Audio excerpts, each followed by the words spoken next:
Buenos días, pequeños hackers. Este vídeo estaba previsto para hace un par de semanas, así que va con algo de retraso, pero es que estos días han sido una locura y entre unas gestiones y otras pues no he tenido ni un momento para poder hacerlo. Sin embargo, no quería perder el momento de recapitular, volver sobre lo leído en el 2024 y hacer una mención especial a todos esos libros que han hecho aportes en mi vida, que me han emocionado con sus historias o me han traído lecciones valiosas. Y esto, por supuesto, quería compartirlo con vosotros, por si acaso a alguien le sirve. Yo he hecho mi pequeña selección, no solo a partir de la nota individual que les di en su momento, sino más bien en relación al puesto de importancia que les he ido asignando con el conveniente reposo. Así que este es mi resumen del año más personal, con algunas sorpresas, ya que me he reservado algunas cosas durante el 2024. Al fin y al cabo, yo hago reseñas puntuales, no hablo de todo lo que leo, y por eso creo que muchas cosas se van quedando atrás.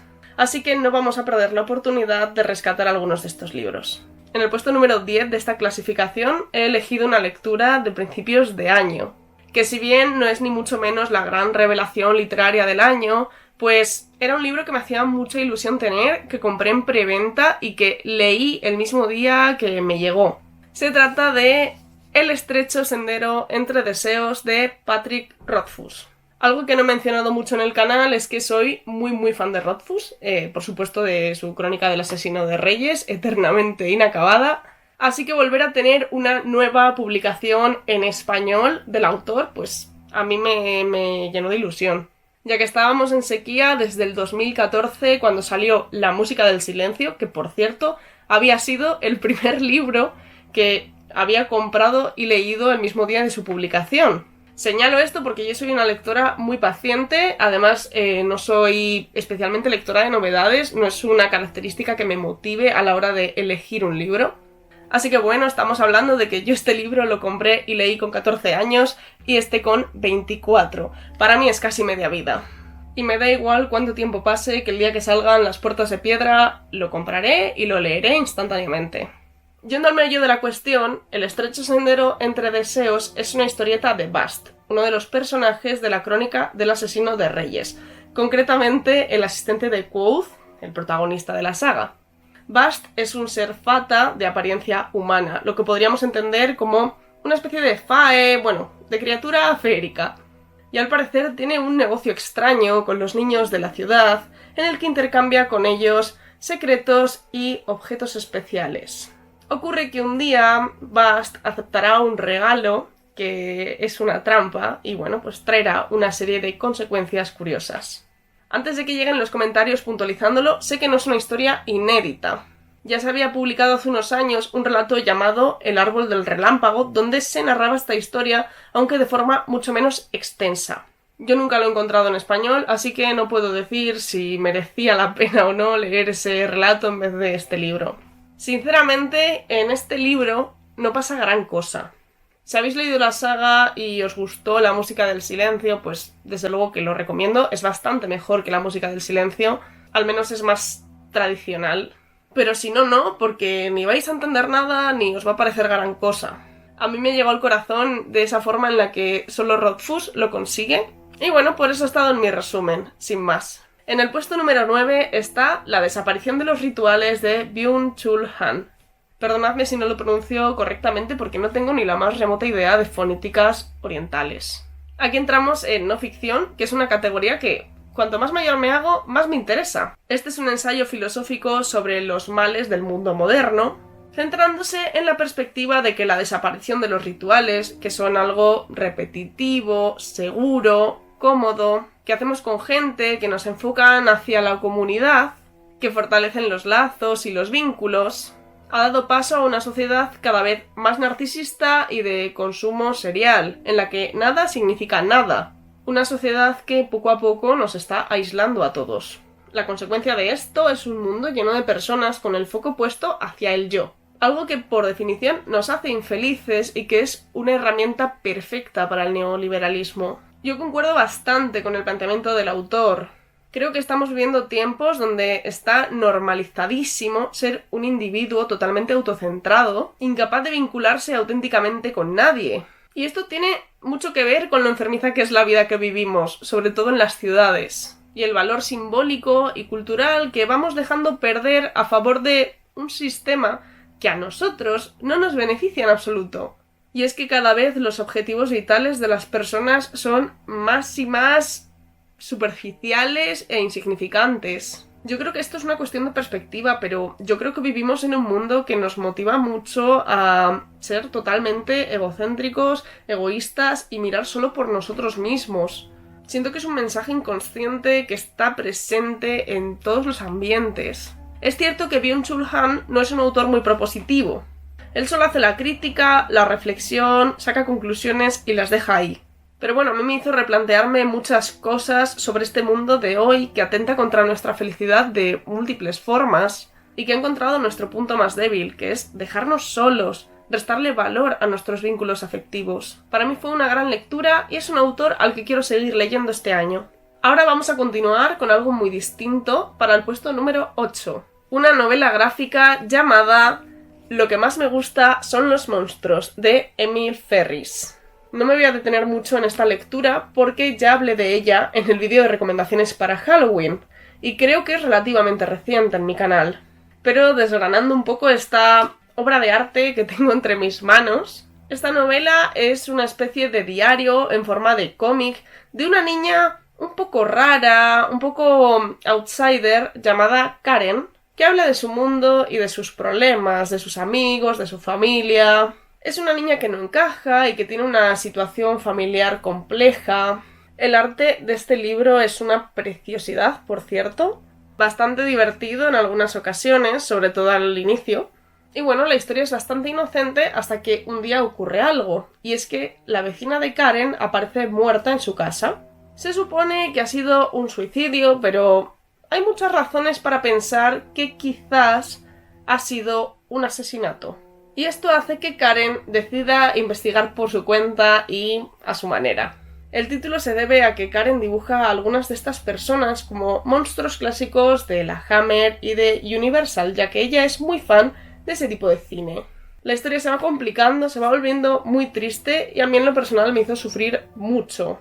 La recomiendo encarecidamente, pero quiero puntualizar que solo es una primera parte y se nota mucho. Hay una cantidad bastante grande de temas que quedan pendientes por resolver y bueno, no son ediciones baratas, por eso quiero dejar el sobreaviso. En el puesto número 7 estaría Bosque Mitago de Robert Holstock, del cual grabé una reseña que no subí nunca porque no me gustó el resultado y la quería repetir, así que bueno, próximamente espero tenerla.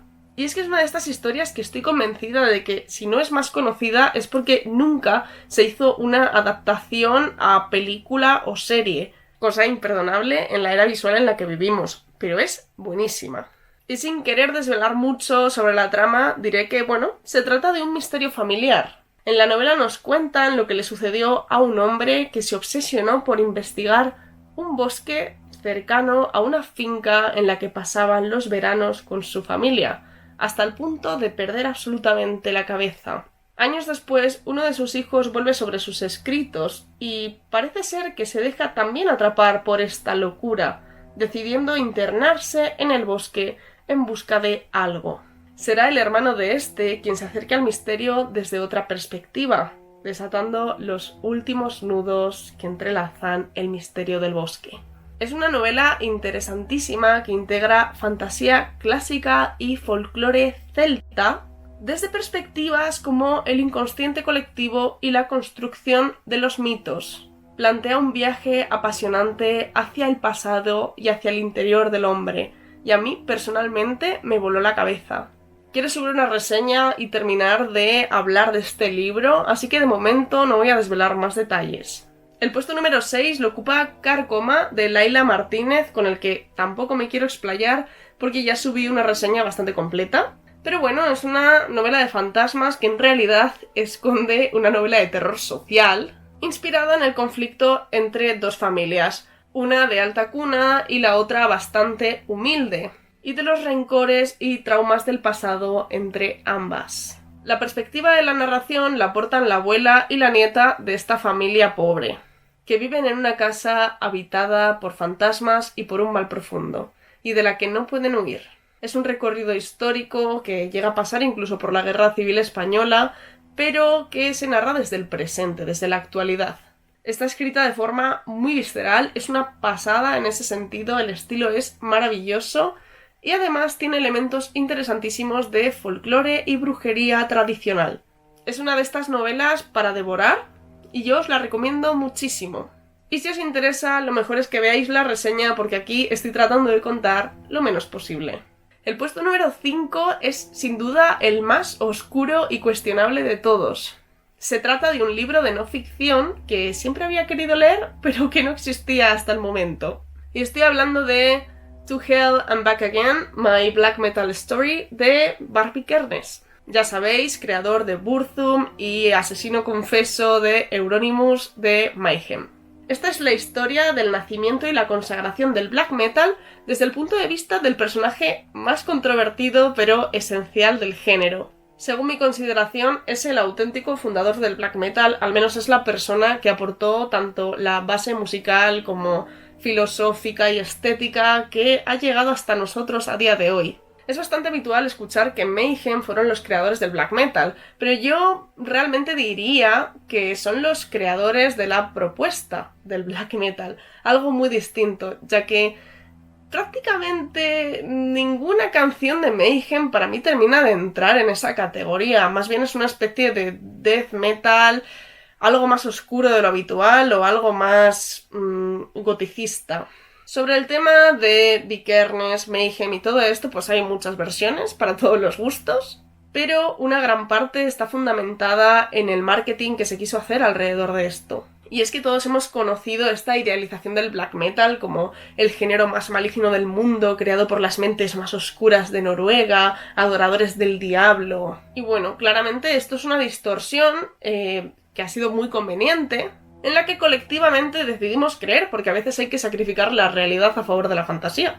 Pero todo sucedió de una forma bastante más patética. Si durante los últimos 10 años os habéis cruzado en algún momento con los vídeos de Barbie Kernes, de Thulean Perspective, pues seguramente esta información no sea necesariamente nueva. Pero creo que este libro testimonio recoge estupendamente esta visión menos romantizada de la escena. Vikernes tiene lo que tiene y es criticable por miles de motivos, como por ejemplo que es un asesino confeso, y en sus extremismos políticos no me voy a meter porque está claro lo que hay, pero la historia está contada para hacer de Vikernes un perfil bastante más oscurantista de lo que era en realidad. No era un adorador del diablo con sed de sangre que planeó matar a su amigo, de hecho ni siquiera era su amigo, sino que, bueno, era un adolescente autista, friki extremo, desquiciado mentalmente, probablemente bastante deprimido, absolutamente obsesionado con dragones y mazmorras y el Señor de los Anillos, que veía el mundo quizás demasiado a través de la épica y que se metió en una subcultura donde había gente igual o más desequilibrada que él y en la que, bueno, pues pasó lo que evidentemente podía pasar. Hay muchos datos inéditos de la vida de esta persona que hacen pensar realmente, como por ejemplo que él no era realmente tan fan del metal, sino que le gustaba la música electrónica y, bueno, generalmente iba a garitos de música electrónica. O quizás otras cosas también bastante extrañas, como que fue padre con 17 años. Padre ausente, por cierto. Quiero decir con esto que cuando pasó lo de Euronymous tenía una niña de 3 años. También creo que al tratar este tema muchas veces nos faltan detalles contextuales. Por ejemplo, que en Noruega en los años 90 era bastante habitual que los chicos salieran de casa con navaja. Eran bastante habituales los conflictos entre jóvenes y esto no tenía por qué implicar planificación homicida. Y bueno, la duda que siempre ha quedado en el aire y que es quizás lo que divide los dos puntos de pensamiento más importantes de la escena es si aquel homicidio fue planificado o no lo fue. Vikernes dice que no, pero bueno, también dice que nunca quemó ninguna iglesia y no lo tenemos del todo claro. Obviamente cada cual puede pensar lo que quiera porque la opinión es libre, pero creo que es bastante interesante planteárselo desde un punto menos sensacionalista. Por cierto, este libro ya no se puede comprar porque Amazon lo tiró de la plataforma, así que tengo una edición inédita del libro testimonio de Vikernes. En el puesto número 4 hay otro libro del que hay reseña, así que no me voy a detener mucho tampoco, y se trata de Te di ojos y miraste a las tinieblas de Irene Solá. No está en el top 3, pero individualmente considero que ha sido mi novela favorita. Ya veréis por qué lo digo. Este libro también trata sobre la historia de las mujeres de una familia, en este caso una familia maldita, porque una de las ancestras firmó un pacto con el diablo y lo trató de engañar. Desde entonces, a toda su descendencia le faltaba algo al nacer, que de una manera u otra definía su destino. Es una historia de brujería bárbara, oscurísima, escrita por una lengua envenenada. Y bueno, me pareció un libro muy especial en todos los sentidos, pero me estoy quedando sin tiempo y creo que la novela que grabé lo explicaba demasiado bien. Ahora sí, entramos en el top 3 desde la no ficción, ya que en el tercer puesto está Cyberpunks de Julian Assange, fundador de Wikileaks, periodista, activista, que por fin ha sido liberado este año después de llevar desde el 2010 privado de libertad. Recordemos todos que su único delito fue hacer periodismo. Este libro es una conversación transcrita entre él y otros 3 hackers, en la que hablan de Internet como el arma definitiva del siglo XXI, ya que Internet al completo está vigilado, está alojado en los ordenadores de otras personas. Y bueno, ¿por qué nos han dado eso gratis? Pues porque el interés real de los estados con Internet es tenernos absolutamente controlados. Es interceptar las comunicaciones de todas y cada una de las personas de este mundo, todas y cada una de las empresas de este mundo. El conocimiento es poder y quien lo controla, controla el mundo. Eso lo saben de sobra. Y bueno, todos hemos sido engañados para sucumbir en la locura que es vivir a través de Internet e incluso depender de la red. Esta es una lectura que cambia mentalidades porque lo fuerte es que fue escrito en 2013 y es más actual que nunca. O sea, toda la paranoia que se puede extraer de este libro a día de hoy se queda corta. A mí me impactó mucho y me hizo reflexionar sobre la manera en la que uso las redes sociales. Incluso he empezado a transicionar a GNU Linux como sistema operativo. Este ejemplar es de mi novio, se lo regalé, lo leímos juntos y ya ha pasado por varias manos. Tiene algunos tecnicismos, pero yo creo que el mensaje se entiende. Yo me alegro mucho de haberlo leído y lo recomiendo bajo la advertencia de que da bastante miedo y que es un punto de no retorno. Ojalá lo leyera más gente y pudiéramos dar un paso atrás a tiempo. En el segundo puesto puse un libro que para mí fue muy transformador y se trata de Mujeres que corren con los lobos de Clarissa Pinkola Estés. Se podría decir que es de no ficción porque es una especie de análisis antropológico de las enseñanzas que subyacen en algunos cuentos de hadas en relación a la mujer salvaje que todas llevamos adentro.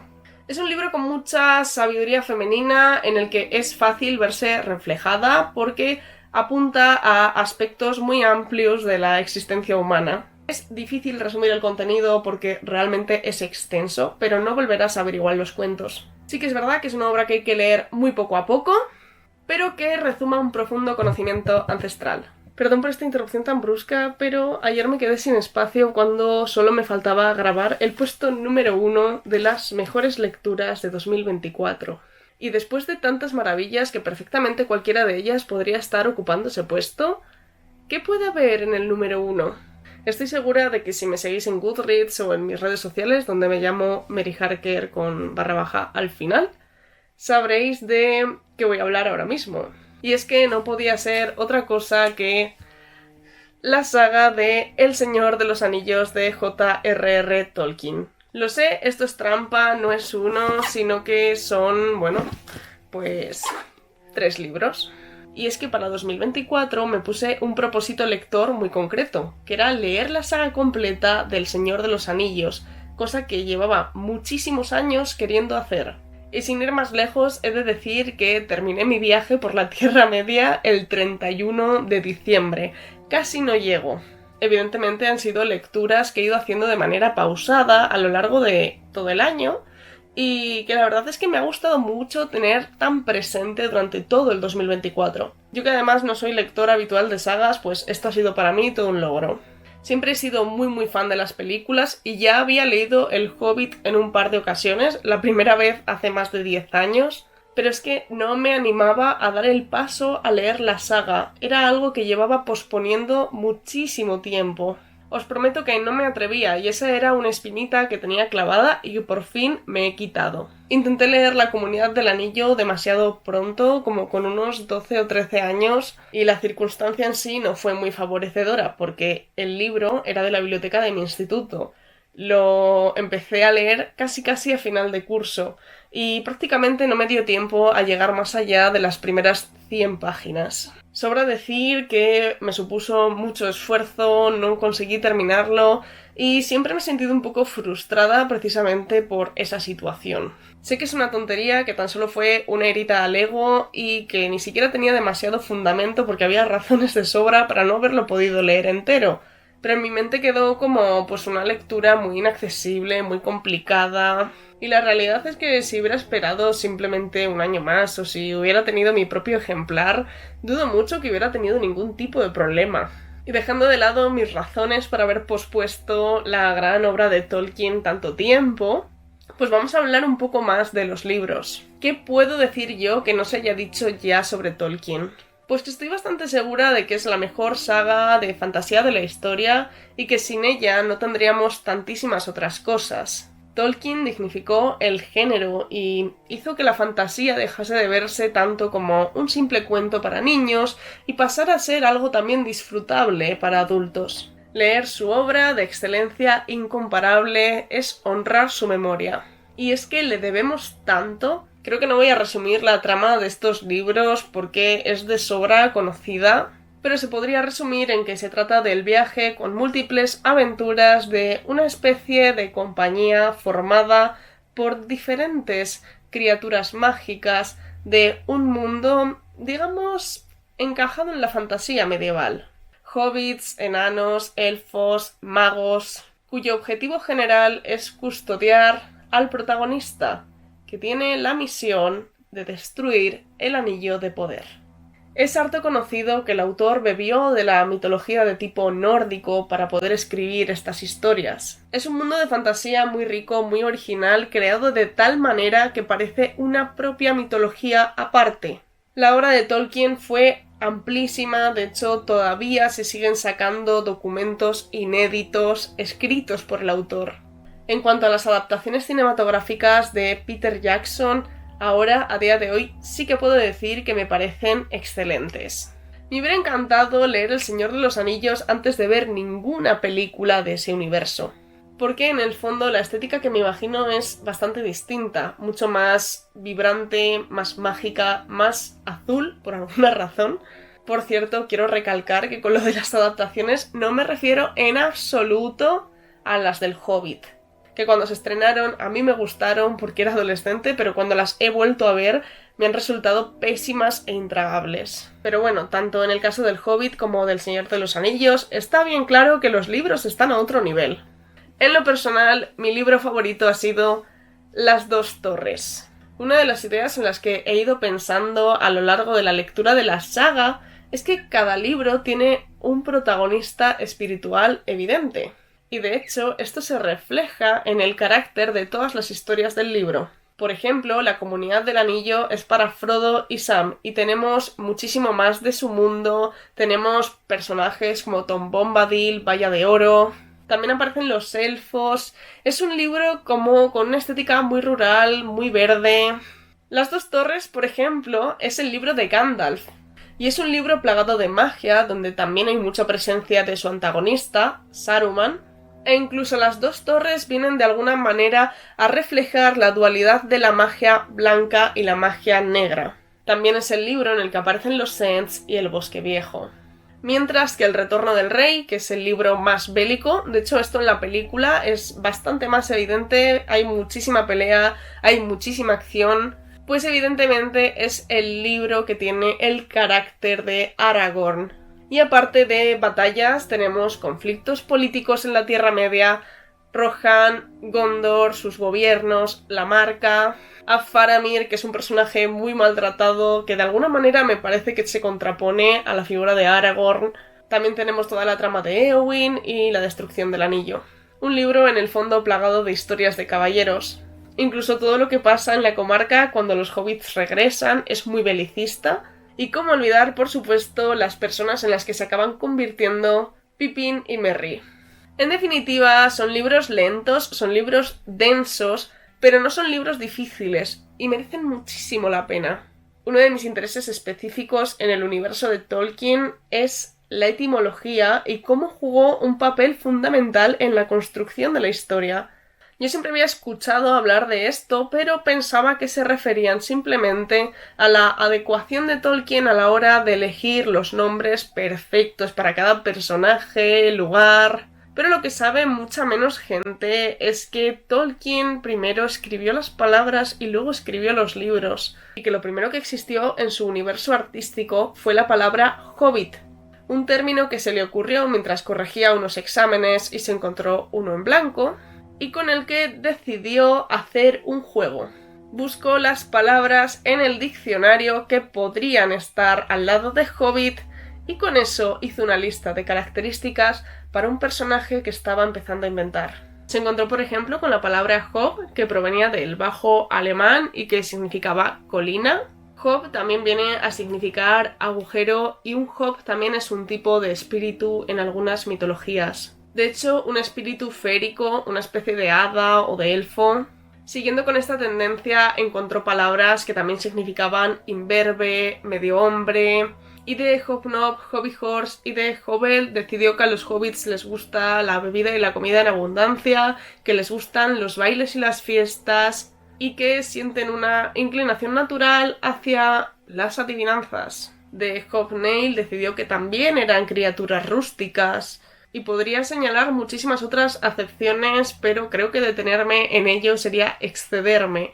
Aparte de esto, tanto la creación de las razas como los pueblos, como la historia de los hobbits, la creación del personaje de Bilbo, de Gandalf, de Gollum especialmente, tuvieron mucho que ver con este juego etimológico. Esto es súper interesante y me ha hecho recordar que todavía me falta una recomendación por hacer de este año, que si bien no ha entrado en la categoría de top 10, seguramente podría haberlo hecho, pero bueno, no he querido quizás resultar tan repetitiva. Y se trata de El Hobbit, etimología de una historia de David Day. En este libro se explica cómo funciona el juego etimológico de Tolkien y se dan muchos ejemplos sobre cómo fue la construcción de este universo. Y eso es todo por hoy. Si habéis llegado hasta aquí, os doy las gracias por ver el vídeo y os deseo un felicísimo comienzo de año. Espero que el 2025 esté lleno de cosas buenas y sobre todo de maravillosas lecturas. Hasta la próxima, pequeños Harkers.